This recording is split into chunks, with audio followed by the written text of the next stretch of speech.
जय श्री कृष्ण विद्यार्थी मित्रों, स्टैंडर्ड 10 सब्जेक्ट इंग्लिश एमां आजे आपणे पोएमनी शरूआत करवानी छे। Poem number 1 my song. શેની છે? My song. હવે અહીંયા તમને એવું લાગશે કે આનું ટ્રાન્સલેશન આપણે કરીએ તો શું થાય છે? મારું ગીત। શું થાય છે? મારું ગીત। ખરેખર આ મારું ગીત એક કોના સંદર્ભમાં વપરાયું છે એને આપણે સમજવું પડે। પહેલા તો આ પોએમ છે રવિન્દ્રનાથ ટાગોર કે જેમને આ પોએમ લખી છે।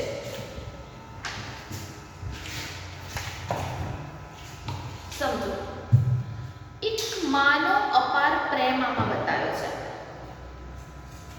અહીંયા એવું કીધું છે કે મારું ગીત, ઓકે, પણ એ મારા ગીતમાં એને તમે સમજો તો એ મારા ગીતના અર્થમાં કઈ કઈ વસ્તુ હોય? પ્રેમ હોય, શિખામણ હોય, ભલું કરવાની ઈચ્છા,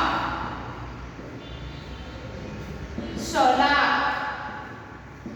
સમજ, બધું જ આવી જાય। માએ ક્યારેય પોતાના બાળકનું ખરાબ ઈચ્છતી નથી। મારું ગીત એના અર્થમાં માનો અપાર પ્રેમ હોય છે, માની શિખામણ હોય છે, ભલું કરવાની ઈચ્છા હોય છે, એની સલાહ હોય છે, એની સમજ હોય છે કે જે બાળકના અંદર કેળવાય છે। પોએમ લખી છે રવિન્દ્રનાથ ટાગોર। રવિન્દ્રનાથ ટાગોરનું એક મહત્વનું પુસ્તક છે ગીતાંજલિ। કયું છે? ગીતાંજલિ, કે જે પુસ્તકમાં માતાનો અપાર પ્રેમ બતાવ્યો છે। એટલે જ એમને આ એક સોંગ મૂક્યું છે માં અને એમના બાળક પ્રત્યેનું, કે બાળકને કઈ કઈ પરિસ્થિતિ આવે ત્યારે માં એમની સાથે હોય છે। માય સોંગ એટલે કે એમનું ગીત એમની સાથે હોય છે। ગીતના રૂપમાં શું હોય છે? પ્રેમ, શિખામણ, એની ભલું કરવાની તીવ્રતા, એની સમજણ, એની સલાહ, એ બધું જ સાથે હોય છે। તો આપણે એવા જ એક માની કવિતા આપણે ભણવા જઈ રહ્યા છે। તો ખરેખર સરસ કવિતા છે, એને ખરેખર રીડ કરો તો તમારી અંદર કહેવાય ને એટલો બધો અપાર પ્રેમ તમને સમજણમાં આવે કે ખરેખર માં છે તો એ શું છે। કહેવાય છે ને કે દુનિયા ઉપર ભગવાન નથી ઉતરી શકે એટલે જ એમને માનું ઘડતર કર્યું છે। માં એક બીજું ભગવાનનું જ સ્વરૂપ છે, જે આ કવિતામાં હુબેહૂબ વર્ણન એનું કર્યું છે કે ભાઈ માં શું છે। એનું જો વર્ણન ટોપ રીતે કર્યું હોય તો એક આ પોએમ છે માય સોંગ। ચાલો let's start new poem. Poem 1 my song Rabindranath Tagore. તો ચાલો વિદ્યાર્થી મિત્રો આપણે સ્ટડી કરીએ। This song of mine will win its music around you my child। શું કહે છે? This song of mine, શું કહે છે? મારું આ ગીત, મારા આ ગીતનું સંગીત વિન્ડ એટલે વીંટાશે, તારી આજુબાજુ વીંટળાશે માય ચાઇલ્ડ, મારા વાલા બાળક। એટલે શું કહે છે કે ભાઈ મારી શિખામણ છે, મારો જે પ્રેમ છે, મારી જે સલાહ છે, એ બધું જ તારી આજુબાજુ જ રહેશે, એના બાળકને કહે છે। માતાનો જે અપાર પ્રેમ આમાં બતાવ્યો છે, ખરેખર આ પોએમ વાંચીએ ને તો હૃદય કંપી ઉઠે એવી પોએમ છે કે એમાં સમજો ને તો ઘણું બધું સમજવા મળે છે। શું કહે છે કે ભાઈ મારું જે પ્રેમ છે, મારા આ સંગીતનું, મારા ગીતનું જે સંગીત છે એ તારી આજુબાજુ વીંટળાશે મારા વાલા બાળક। કેવી રીતે? જોઈએ। Like the fond arms of love, love એટલે એક હેત ભર્યું, એક પ્રેમાળ હાથની તારી આજુબાજુ વીંટળાશે. તમે બાળકોને જોયા છે, બાળકોને હગ કરીને માં સૂવે છે તો બી હગ કરીને સૂતી હોય છે. કહેવાનો મતલબ બાળક નોર્મલી ટ્યુશન કે સ્કૂલે જઈને આવે છે તો તરત હગ કરી દે છે. અત્યારે આપણે મોટા થઈ ગયા છે તો ઓબ્વિયસલી એના બોલેલા શબ્દોથી આપણને એવું લાગે છે કે ના, મારી માને મારા પર લાગણી છે. આપણે આટલા મોટા છીએ તો આપણને આપણી માં કેવી રીતે કહે છે, હા બેટા તું હવે આવી, હા બેસી જા ચાલ તને જમવાનું આપી. તો એમાં પણ એક હગ છુપાયેલું છે. જ્યારે આપણે નાના હતા ત્યારે આપણે આવતા દોડીને આવતા તો આપણને તરત જ એ હગ કરી લેતી, તરત જ આપણને ખોળામાં લઈ લેતી. જોયું છે તમે, નાના નાના બાળકોને જસ્ટ મુસાફરી કરે છે તો પણ બાળકને ખોળામાં રાખે છે, આમ પકડીને રાખે છે. અને આપણે મોટા છે તો ઓબ્વિયસલી એ ખોળામાં નથી રાખતી. હા, આપણે ઓબ્વિયસલી કોઈક વખત માથું રાખીને સૂવું છે તો સૂઈ શકીએ છીએ, પણ એના બોલવાના શબ્દ, એની આંખોની તીવ્રતા, એની આંખોમાં જે ચમક છે એના ઉપરથી આપણને રિયલાઇઝ થઈ જાય છે કે ખરેખર હું આવી તો મારી મમ્મીને કેટલી ખુશી થઈ. એ જ કહે છે કે ભાઈ મારું જે આ સંગીત છે, મારા આ ગીતનું સંગીત તારી આજુબાજુ વીંટાશે, જાણે કે મેં પ્રેમ ભર્યા, મેં તને હગ કર્યું હોય, પ્રેમાળ હાથથી તને હગ કર્યું હોય. Next, this song of mind will touch, મારું આ ગીત તને સ્પર્શશે. યોર ફોરહેડ, ફોરહેડ એટલે કપાળ, ફોરહેડ એટલે કપાળ, કપાળ ઉપર સ્પર્શશે. લાઈક એની જેમ કિસ ઓફ બ્લેઝિંગ, જાણે કે આશીર્વાદ આપતું હોય એવી રીતે મારું આ ગીત તને કપાળ ઉપર ચુંબન કરશે. ગીત એટલે ગીત નથી, પણ ગીતના અર્થમાં એનો પ્રેમ છે, એની શિખામણ છે, એની સલાહ છે, એની સમજ છે, એ બધું જ માની અંદર આવી જાય છે. એ શું કહે છે કે મારું આ ગીત એટલે કે મારી આ શિખામણ છે, કે મારું આ પ્રેમ છે, એ તારા ફોરહેડ એટલે કે કપાળ ઉપર એક આશીર્વાદની રૂપ ચુંબન કરશે. તમે જોયું હશે બાળકને એના કપાળ ઉપર ચુંબન કરતા તમે દરેક માને જોઈ હશે, બરોબર? તો એ વસ્તુ કીધી છે, જ્યારે નાનું છે તો ઓબ્વિયસલી ચુંબન કરતી હોય છે, પણ કહેવાનો મતલબ કે જે છે એ એક આશીર્વાદ જેવું લાગશે. તમે જ્યારે માં ચુંબન કરે ને આમ કહેવાય ને હૃદય કંપી ઉઠે છે કે ખરેખર એવું લાગે કે ના, મારી માં મારી સાથે છે. દુનિયામાં તમે ક્યાંય મુસીબતમાં હો, ફક્ત એની એક ઝલક તમારી પાસે હોય ને તો ક્યારેય તમે એકલવાયુ અનુભવતા નથી. બસ આ એ જ વસ્તુ કીધી છે.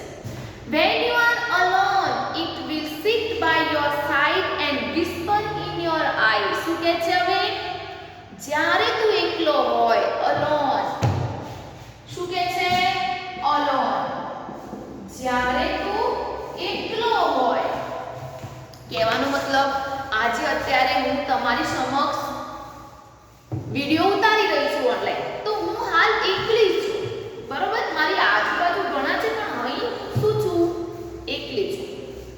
ઓકે, એ વસ્તુ કહેવા માંગે છે. એના બાળકને કહે છે એની માં કે જ્યારે તું એકલો હોય, will sit by your side, મારું આ ગીત તારી બાજુમાં બેસીને and whisper in your eye, ear, ear એટલે કે તારા કાનમાં ગણગણશે. whisper એટલે ધીમેથી કહેવું, ધીમેથી એ ગીત જે છે એ તારા કાનમાં ગુંજશે.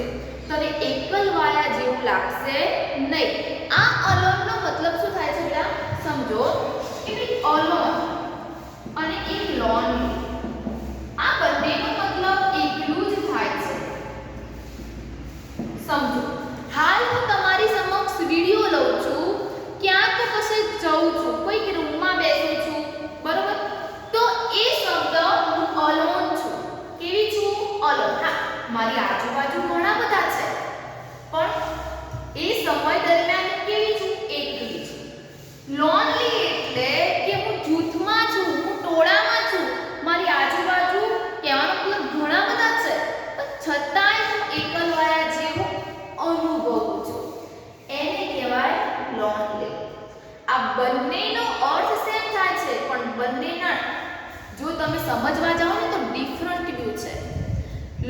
અલોન એટલે કે ઓબ્વિયસલી તમે ક્યાંય પણ જાઓ છો તો અલોન જ જતા હોય ને, અલોનની અત્યારે વાત કરી છે કે જ્યારે પણ તું બેટા એકલો હોય ત્યારે તારા કાનમાં મારું આ ગીત જે છે એ ગુંજશે, એટલે કે મારી શિખામણ તને યાદ આવશે. તું કંઈ પણ કામ કરતો છે તો મારું પ્રેમ છલકાશે. તારા કાનમાં ધીમેથી કંઈક હું કહેતી હોઉં, મારી વાતો તને યાદ આવશે. એ અર્થમાં કહેવા માંગે છે. When you are in the crowd, crowd એટલે ટોળું. હવે એ સમજવા જેવું છે. crowd એટલે ટોળું છે. પણ હવે સમજો કે જ્યારે તું બેટા ટોળામાં હોય, it will fence you about with aloofness. aloofness એટલે એકલતા. તારી જે એકલતા છે, ટોળામાં છે પણ છતાં એ કેવો છે? એકલો છે. એને કહેવાય lonely. શું કહેવાય? lonely. કે એની સમક્ષ ઘણા બધા છે. આજે હું તમને ફોર એક્ઝામ્પલ આપું છું કે બોલિવૂડના પણ ઘણા બધા આપણે સુશાંતસિંહ રાજપૂત કે જેને આત્મહત્યા કરી છે. એનું કારણ શું છે?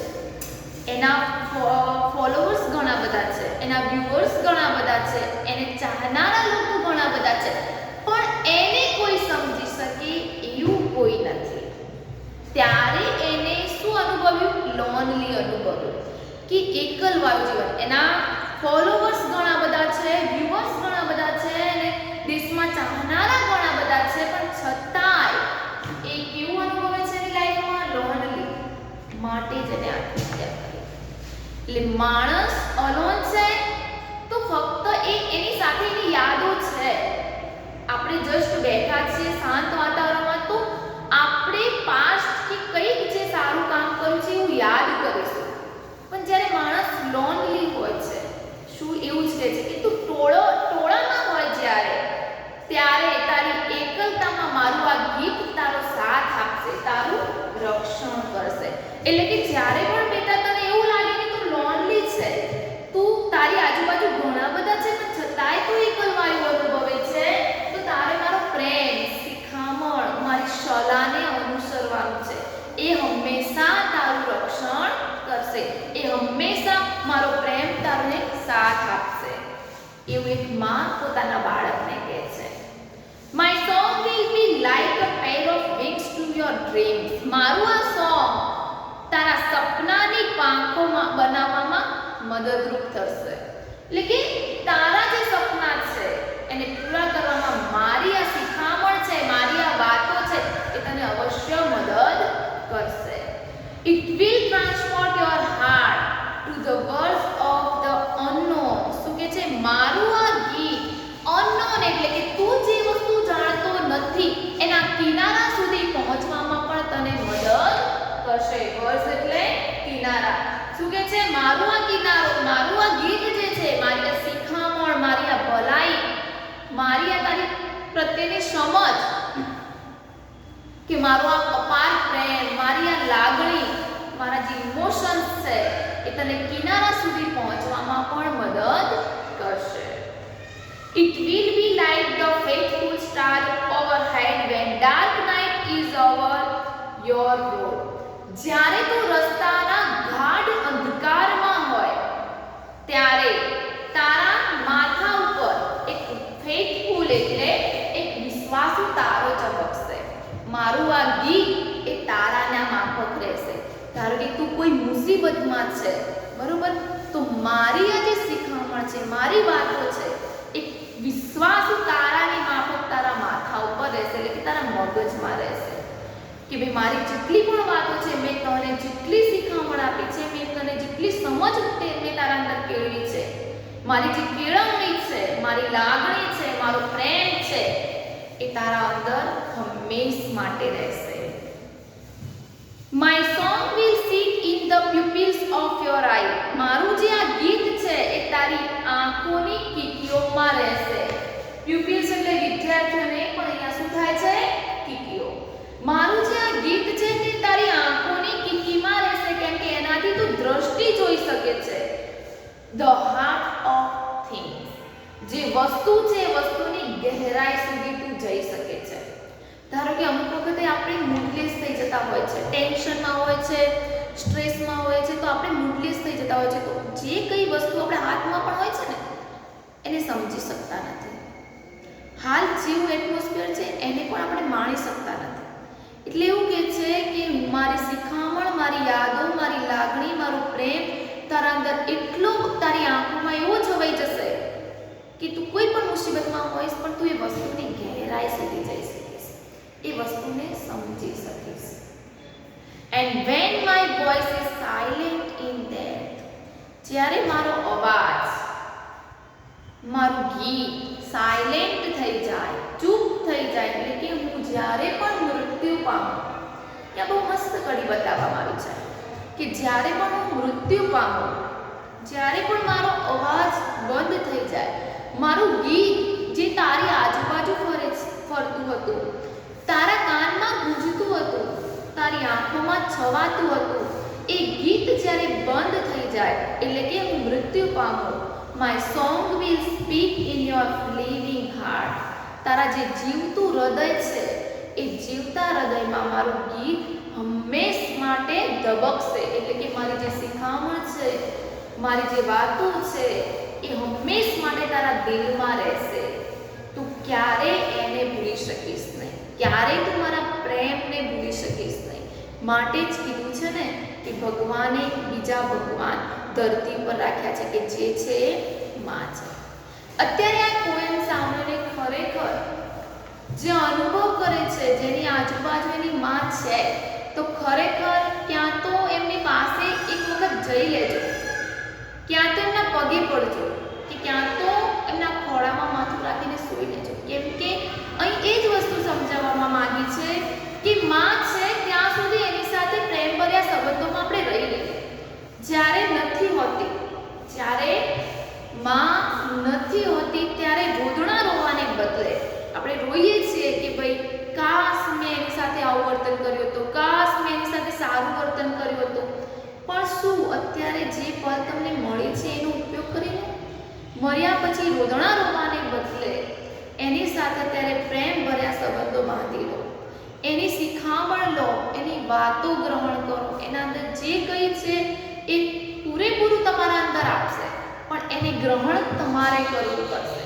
એટલે મારી તો એટલી વિનંતી છે કે અત્યારે જેની આજુબાજુ જેની માં છે એ ખરેખર પોતાની માને પગે પડી લે, ક્યાં તો પોતાના માના એક ખોળામાં માથું રાખીને બે ઘડી એના સુખનો અનુભવ કરી લે.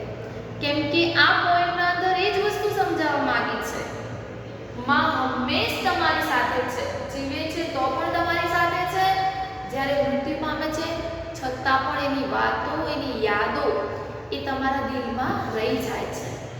માટે જ આ એક સરસ રવિન્દ્રનાથ ટાગોરે જેનું વર્ણન કર્યું છે, જે આપણે આજે જોયું છે. તો વિદ્યાર્થી મિત્રો, આ ગ્લોસરી એ તમારે નોટબુકમાં લખીને આ પોએમ એક વખત વાંચીને એને અનુસરજો. જય શ્રી કૃષ્ણ.